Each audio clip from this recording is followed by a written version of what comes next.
लेकर के श्री राम कर्मभूमि न्यास की स्थापना की गई है।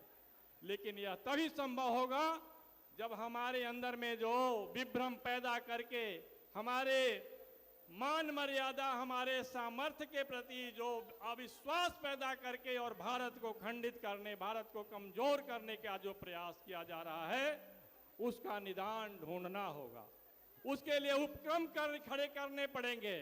उसके लिए जिस प्रकार के शोध व्यवस्था, जिस प्रकार के युगानुकूल प्रयोग की बात होती है, एकात्म मानव दर्शन की बात होती है, मनुष्य को जो जिम्मेदारी है, उसको मनुष्य को उसके जिम्मेदारी से का बोध कराना, उस ओर प्रवृत्त करना, इस प्रकार की बातों को लेकर के, इस प्रकार के संकल्प को लेकर के श्री राम कर्मभूमि न्यास की स्थापना की गई है। और इसके पीछे हमारे संत हैं, इसके पीछे हमारे महर्षि हैं, इसके पीछे हमारी वो परंपरा है जो सतत प्रयत्नशील है, अपना सर्वस्व निछावर करके, अपना सर्वस्व उस विराट को समर्पित करके और रात दिन क्रियाशील है। इसे व्यवहारिक रूप में लाना है। और यह केवल कथनी की बात नहीं होगी, करनी की बात होगी।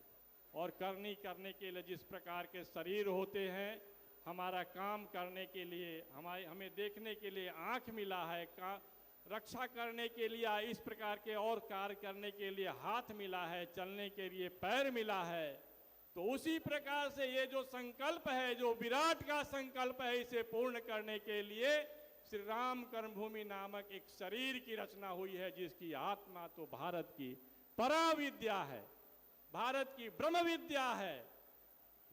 उस विद्या का जिसका उपदेश भगवान श्री कृष्ण ने कभी किया था हमारे बीच, उस विद्या को संपूर्ण भूमंडल में ले जाने के लिए, उसके व्यवहारिक क्रिया को पहुंचाने के लिए परम पूज्य गीता मनीषी जी भी पधारे हैं।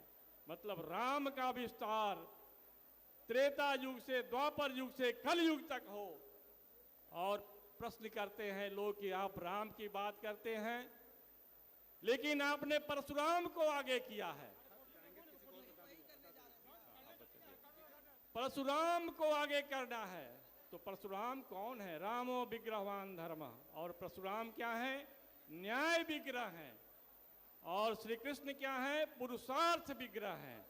तो न्याय विग्रह को सामने रख करके वो कर्माध्यक्ष के प्रतीक हैं।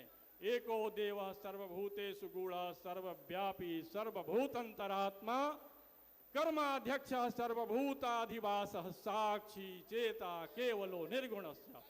वो परशुराम कर्माध्यक्ष हैं। इसीलिए सामाजिक समरसता का जो वातावरण का निर्माण है, वह परशुराम जी के माध्यम से होगा, उनके आविर्भाव से होगा।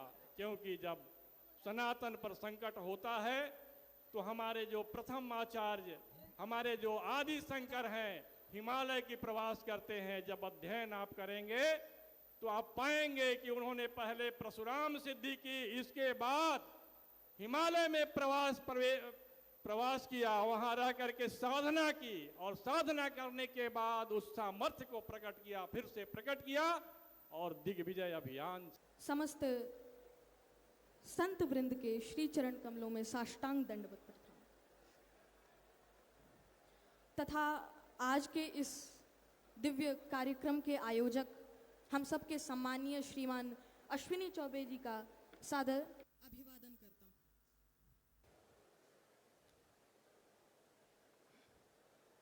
अब समय की सीमा को ध्यान में रखते हुए आज के विषय वस्तु में प्रवेश करना उचित होगा।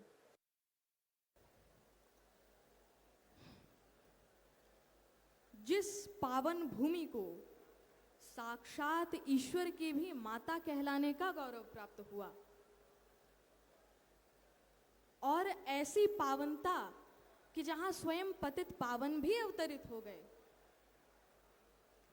उस सनातन की प्रतीक मातृभूमि को मैं साक्षात सनातन कहकर ही संबोधित करना चाहूंगा कि पाश्चात्य पंथ के सब अधीन है परचम का सम्मान कहाँ, संकल्प सनातन ठान बढ़े, मुर्दों में इतनी जान कहाँ।